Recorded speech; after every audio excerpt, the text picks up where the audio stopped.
اور کیا تمہیں موسیٰ کے حال کی خبر ملی ہے؟ جب انہوں نے آگ دیکھی تو اپنے گھر والوں سے کہا کہ تم یہاں ٹھہرو، میں نے آگ دیکھی ہے، میں وہاں جاتا ہوں، شاید اس میں سے میں تمہارے پاس انگارہ لاؤں یا آگ کے مقام سے اپنا رستہ معلوم کر سکوں۔ پھر جب وہ وہاں پہنچے تو آواز آئی کہ اے موسیٰ، میں تو تمہارا پروردگار ہوں، تو اپنے جوتے اتار دو، تم یہاں پاک میدان یعنی طویٰ میں ہو، اور میں نے تم کو منتخب کر لیا ہے، تو جو حکم دیا جائے اسے سنو۔ بے شک میں ہی اللہ ہوں، میرے سوا کوئی معبود نہیں، تو میری عبادت کیا کرو اور میری یاد کے لیے نماز پڑھا کرو۔ قیامت یقیناً آنے والی ہے، میں چاہتا ہوں کہ اس کے وقت کو پوشیدہ رکھوں تاکہ ہر شخص جو کوشش کرے اس کا بدلہ پائے، تو جو شخص اس پر ایمان نہیں رکھتا اور اپنی خواہش کے پیچھے چلتا ہے، کہیں تم کو اس کے یقین سے روک نہ دے، تو اس صورت میں تم ہلاک ہو جاؤ۔ اور اے موسیٰ، یہ تمہارے داہنے ہاتھ میں کیا ہے؟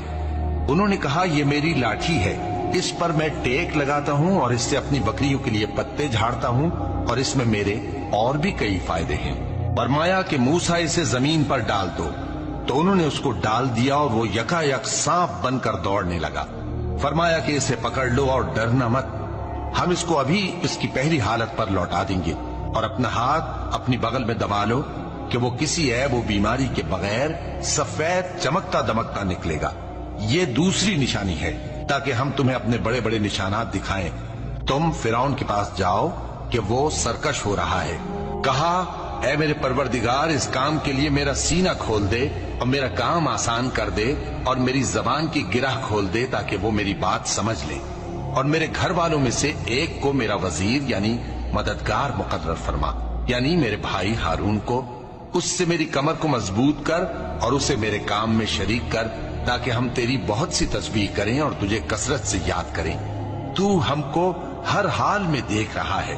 فرمایا موسیٰ، تمہاری دعا قبول کی گئی، اور ہم نے تم پر ایک بار اور بھی احسان کیا تھا جب ہم نے تمہاری والدہ کو الہام کیا تھا جو تمہیں بتایا جاتا ہے، وہ یہ تھا کہ اسے یعنی موسیٰ کو صندوق میں رکھو، پھر اس صندوق کو دریا میں ڈال دو، تو دریا اس کو کنارے پر ڈال دے گا، اور میرا اور اس کا دشمن اسے اٹھا لے گا۔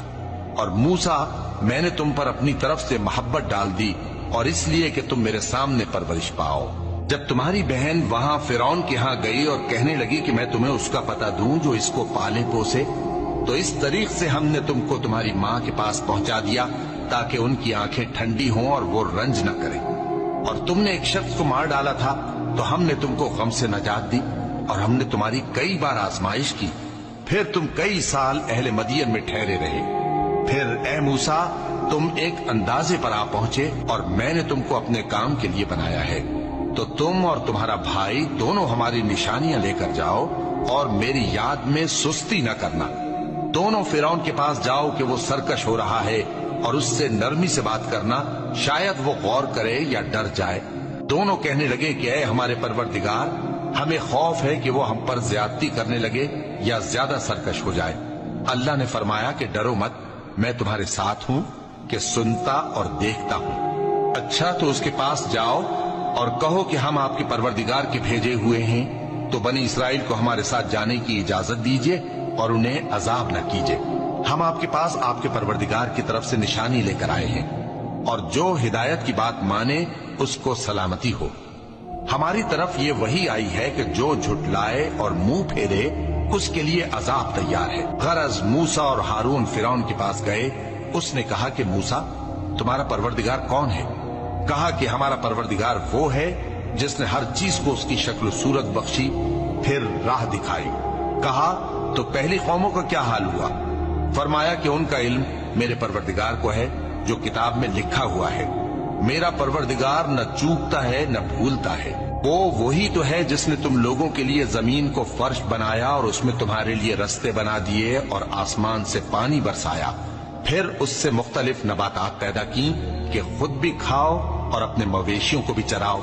بے شک ان باتوں میں عقل والوں کے لیے بہت سی نشانیاں ہیں۔ اسی زمین سے ہم نے تم کو پیدا کیا اور اسی میں ہم تمہیں لوٹائیں گے اور اسی سے ہم تمہیں دوسری دفعہ نکالیں گے۔ اور ہم نے فرعون کو اپنی سب نشانیاں دکھائیں مگر وہ تکذیب اور انکار ہی کرتا رہا۔ کہنے لگا کہ موسیٰ، کیا تم ہمارے پاس اس لیے آئے ہو کہ اپنے جادو کے زور سے ہمیں ہمارے ملک سے نکال دو؟ تو ہم بھی تمہارے مقابل ایسا ہی جادو لائیں گے، تو ہمارے اور اپنے درمیان ایک وقت مقرر کر لو کہ نہ تو ہم اس کے خلاف کریں اور نہ تم، اور یہ مقابلہ ایک ہموار میدان میں ہوگا۔ موسیٰ نے کہا کہ آپ کے لیے یوم زینت کا وعدہ ہے، اور یہ کہ لوگ اس روز دن چڑھے اکٹھے ہو جائیں۔ تو فرعون لوٹ گیا اور اپنے سامان جمع کر کے پھر آیا